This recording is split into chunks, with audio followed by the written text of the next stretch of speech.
Good afternoon everybody. Last लेक्चरचा last point बघितलेला होता, energy transfer in and electric circuit, असा आपण लास्ट लेक्चरला पॉईंट पाहिलेला होता. याच्या बाबतीत आता थोडंसं मी सगळ्या कन्सेप्ट वाचून दाखवतो आणि मग आपण नेक्स्ट पॉईंटकडे जाऊयात. Energy transfer in and electric circuit हा पॉईंट आपण लास्ट लेक्चरला घेतलेला होता.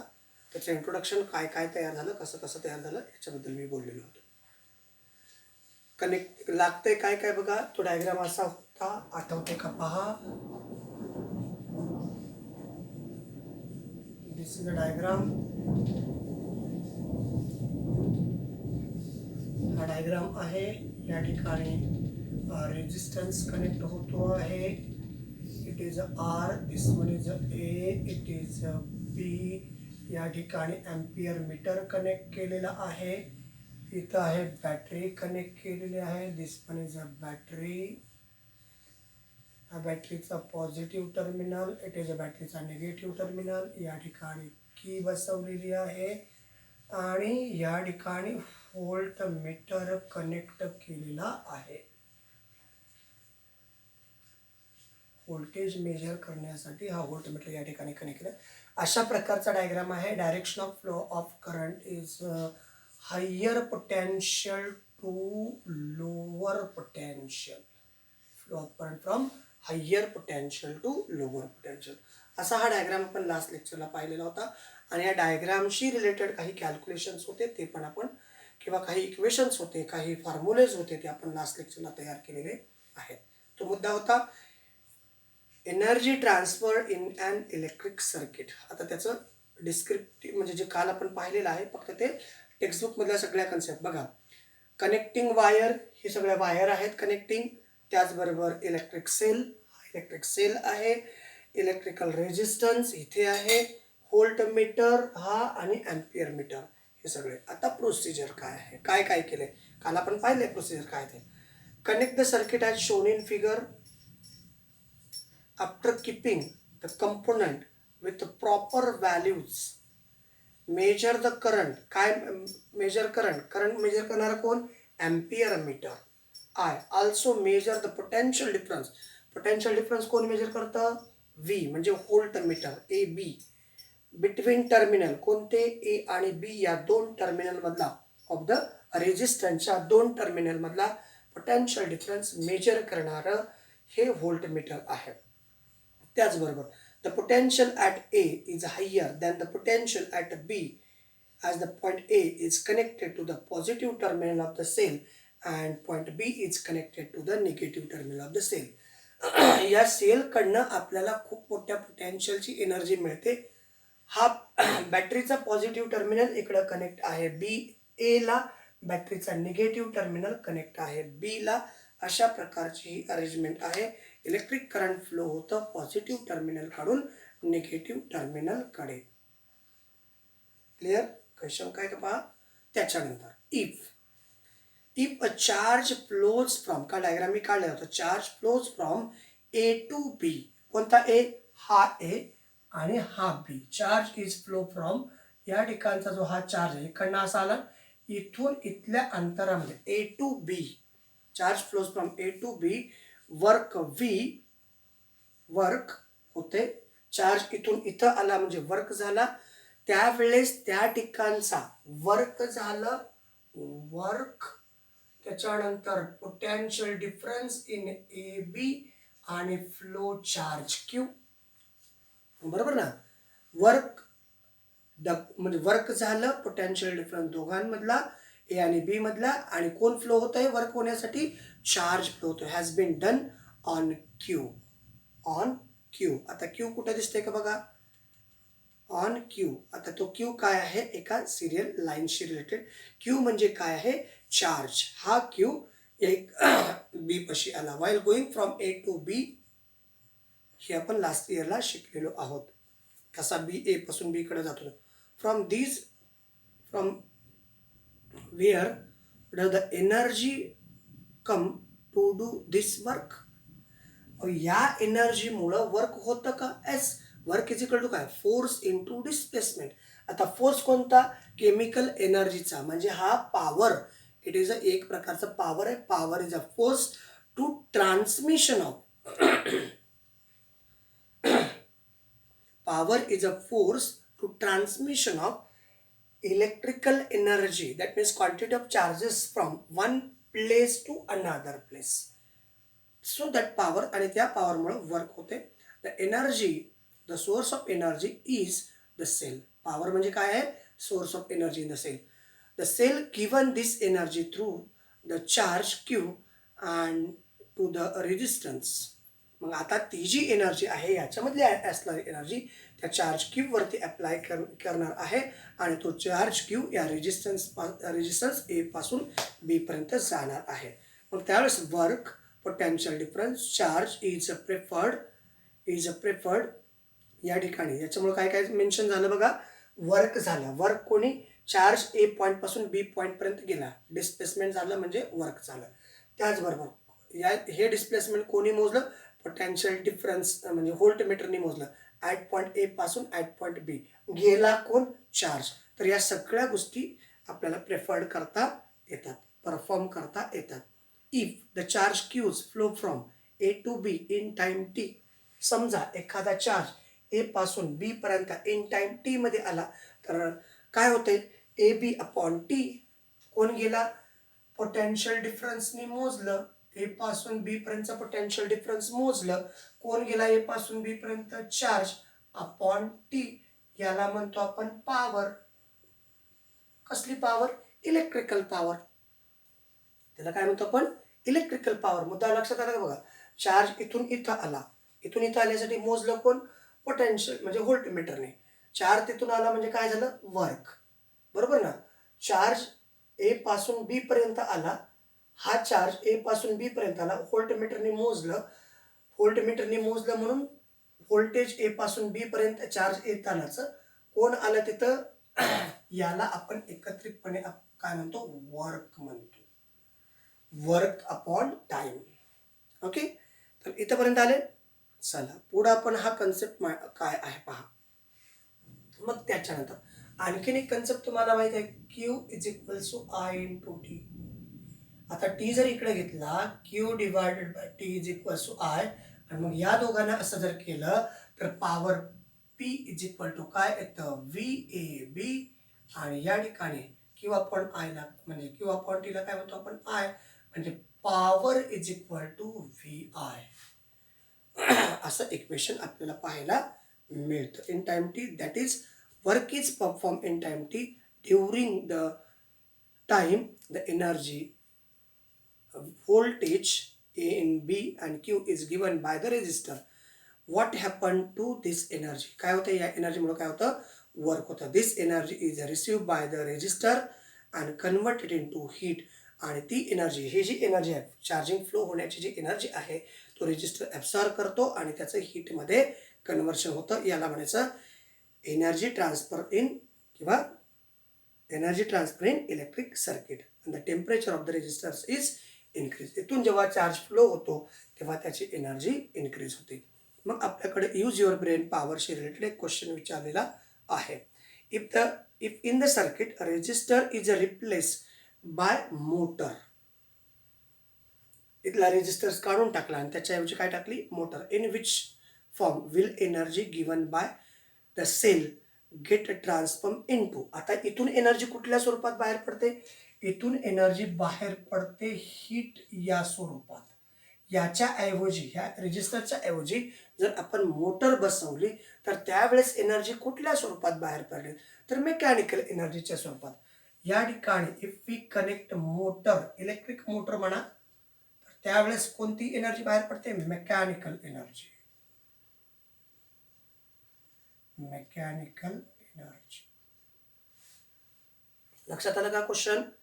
जर समजा या सर्किटमध्ये रेजिस्टर आहे, रेजिस्टर या सर्किटमध्ये असेल आणि इलेक्ट्रिसिटी पास करत असाल तर त्यावेळेस हीट बाहेर पडते, हीट एनर्जी बाहेर पडते.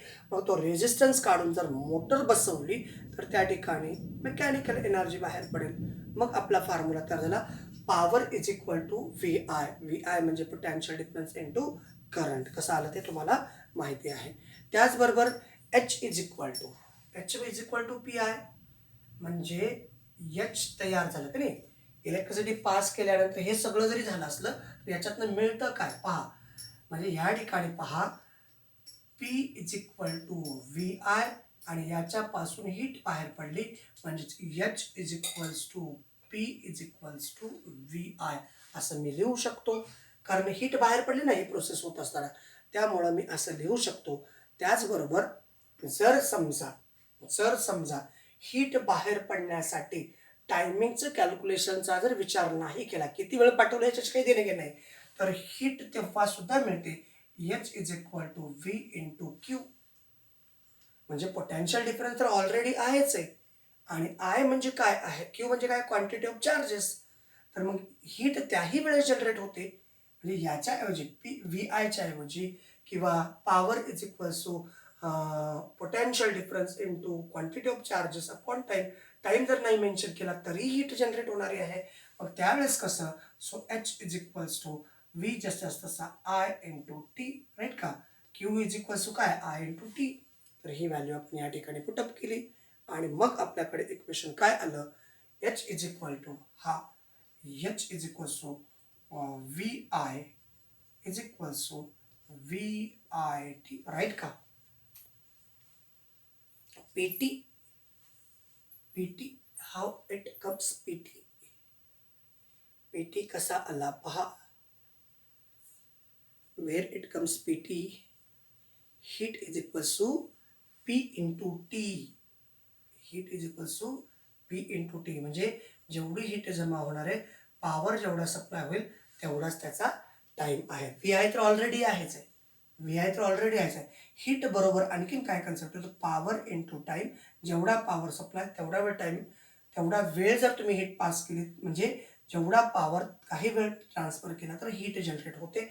आणि व्ही आय टी हे इक्वेशन कसं आलं हे पण मी तुम्हाला सांगितलेलं आहे. बरोबर आहे. Quantity of charges flows into Q म्हणजे आय इंटू टी. याला तुम्ही क्यू व्ही तर ॲज इट इज आहे. पॉवर सप्लाय केला किती वेळासाठी, त्यामुळं हे कन्सेप्ट. इवन या ठिकाणी बघा, या ठिकाणी हा कन्सेप्ट काय होतो, पॉवर. आणखीन बघा, पॉवर इज इक्वल्स टू, इथं आहे P, sorry heat is equal to, not for power, heat is equal to P is equals to, हा कन्सेप्ट इथं ठेवा, V A B into Q upon T. बरोबर ना, असं पण होतं ना. हा इथं आला H is equals to P into T is equals to V A B into Q, right का. बरोबर आहे का. बघा हे इक्वेशन करेक्ट आलं का, हे इक्वेशन करेक्ट झालं का पहा. हीट म्हणजे आपण ह्या फॉर्म्युला म्हणला पॉवर इज इक्वल टू, हा पॉवर, आता पॉवर म्हणजेच हीट आहे. पॉवर म्हणजेच heat, H is equals to P, बरोबर. P is equals to V A B upon Q. हा टी इकडे आणला तर हे इकडे येते आणि मग याला जर तुम्ही बाजूला केलं Q A B V A बी, तर हे इक्वेशन पुन्हा या ठिकाणी येतं. बघा एच इज इक्वल्स टू कसं आलं पहा, H is equals to P T जशाच तसा, पी इंटू टी जशाच तसा इज इक्वल टू व्ही जशाच तसा, क्यू काय आहे, आय इंटू टी. हे इक्वेशन कसं आलं कळलं का पहा. हे इक्वेशन हे कसं आलं बघा, हा पी टी जशाच तसा, व्ही जशाच तसा, क्यूच्या ठिकाणी आय इंटू टी ठेवलंय. फक्त एकच कन्सेप्ट लक्षात ठेवायचा की हे इक्वेशन कसं येतं आहे. त्याचबरोबर आता V is equal to I R माहिती आहे, V is equals to I R माहिती आहे. मग या इक्वेशनमध्ये H is equals to V I टीच्या ऐवजी I R into I into T म्हणजे H is equal to I square R T. हे इक्वेशन सुद्धा तुमच्याकडं येऊ शकतं. त्याचबरोबर आयच्या ठिकाणी तुम्ही दुसरी पण कन्सेप्ट ठेवू शकता. या आयच्या ठिकाणी काय ठेवू शकता, V is equals to I R. तर आयच्या ठिकाणी काय, V upon R is equals to I. तर हे इक्वेशन कसं तयार होईल, एच इज इक्वल्स टू व्हीच्या ठिकाणी काय ठेवणार, व्हीच इंटू आयच्या ठिकाणी काय ठेवणार, V upon R into T म्हणजे एच इज इक्वल टू काय, V square T upon R. हे पण इक्वेशन जनरेट होऊ शकतं. तर अशा प्रकारचा हा heat transfer heat transfer in an electric circuit. अशा प्रकारचं हे डेरिव्हेशन आपल्याकडं तयार होत आहे. आले पण सगळे. आता आपल्याला पुढचा मुद्दा पाहायचा आहे. पुढे कन्सेप्ट दिलाय युनिट ऑफ इलेक्ट्रिकल पॉवर. ते कॅल्क्युलेट करू. Unit of electrical power. Formula काय इलेक्ट्रिकल पॉवरसाठी? Power is equal to potential difference into current. बघा ना, इलेक्ट्रिक मोटर कशी दाखवते? पहिला पोटेन्शियल डिफरन्स रिप्रेझेंट करते. इलेक्ट्रिक मोटर काय रिप्रेझेंट करते? पहिला पोटेन्शियल डिफरन्स. आणि बटन ऑन केल्यानंतर काय रिप्रेझेंट करते? करंट. म्हणजे पॉवर काय आहे? Potential difference into sorry current. बघा, power is equal to V into I. एखाद्या सर्किटला किंवा एखाद्या इक्विपमेंटला तुम्ही किती पॉवर प्रोव्हाइड करणार हे कशावरती डिपेंड आहे? पोटेन्शियल डिफरन्सवरती. जेवढा पोटेन्शियल डिफरन्स वाढेल तेवढा पॉवर म्हणजेच तेवढा करंट त्या सर्किटमध्ये फ्लो होणार आहे. मग पॉवर इज इक्वल, आता हे कशामध्ये मोजतात? व्होल्ट. हे कशामध्ये मोजतात? अँपियर. करंट कशामध्ये मोजायचं? अँपियर. पोटेन्शियल डिफरन्स व्होल्टमध्ये. म्हणजे व्होल्ट अँपियर. व्होल्ट अँपियर त्यालाच म्हणायचं वॅट. व्होल्ट अँपियरलाच काय म्हणायचं? व्होल्ट अँपियरलाच म्हणायचं वॅट. आणखीन एक मुद्दा. आता व्होल्ट म्हणजे काय? 1 व्होल्ट पोटेन्शियल डिफरन्स म्हणजे काय? 1 joule. 1 joule by 1 coulomb. 1 joule by 1 coulomb. 1 volt म्हणजे काय? Quantity of charges work upon quantity of charges flows. वर्कचं युनिट जूल, क्वांटिटी ऑफ चार्जेसचं कुलम. बरोबर ना? कुलम. त्याच्यानंतर अँपियरचं युनिट काय आहे? अँपियरचं युनिट आहे कुलम पर सेकंड. अँपियरचं युनिट बघा ना कसं येते अँपियरचं युनिट. फॉर्म्युला हा Q is equal to I into T. Right. हा फॉर्म्युला आपल्याला काय करायचं? आयचं युनिट काढायचं आहे. क्यूचं युनिट काय? Coulomb is equal to I into टाइमचं युनिट काय? सेकंड. राईट ना? टाइमचं युनिट सेकंड. मग याला इकडे घ्या. Coulomb per second. Coulomb per second into इथं काय? Coulomb per second. 1 coulomb per 1 second. बरोबर. आता या ठिकाणी काय होईल माहिती आहे का? बघा, पॉवर इज इक्वल टू व्होल्टेजचं युनिट व्ही याने व्होल्टमीटरचं युनिट व्होल्टेज, करंटचं युनिट अँपियर. अँपियरचं युनिट कसं काढलं ते दिसलं का? आय म्हणजे करंटचं युनिट. याचं युनिट काय? कुलोम. याचं युनिट काय? सेकंड. टाइमचं युनिट सेकंड. हे इकडं आय इज इक्वल टू काय आलं? Coulomb per second. इथे लिहिलं 1 कुलम पर 1 सेकंड. आता प्रॉब्लेम काय झाला? व्होल्टमीटर म्हणजे काय? Volt. Quantity of charges is equal to potential difference is equal to work upon quantity of charges असा फॉर्म्युला आहे. मग वर्कचं unit joule, quantity of charges unit coulomb. मग हे C cancel. Power is equal to joule per second आणि power is equal to joule per second is equal to watt. That is a unit of power. That is a unit of joule per second is called watt. Joule per second त्याला काय म्हणायचं? Watt. तसं volt ampere म्हणजे सुद्धा वॅटच होतं. तसं काही अडचण नाही. पण याच्यातले काही कॉमन टर्म कॅन्सल होतात. Joule per second is equal to watt. कळलं इथपर्यंत? Joule per second is equal to watt. आलं इथपर्यंत सगळे? काही शंका आहे का? नक्की. चला मग पुढे जाऊयात आपण थोडंसं. पहा पुढचा मुद्दा काय आहे?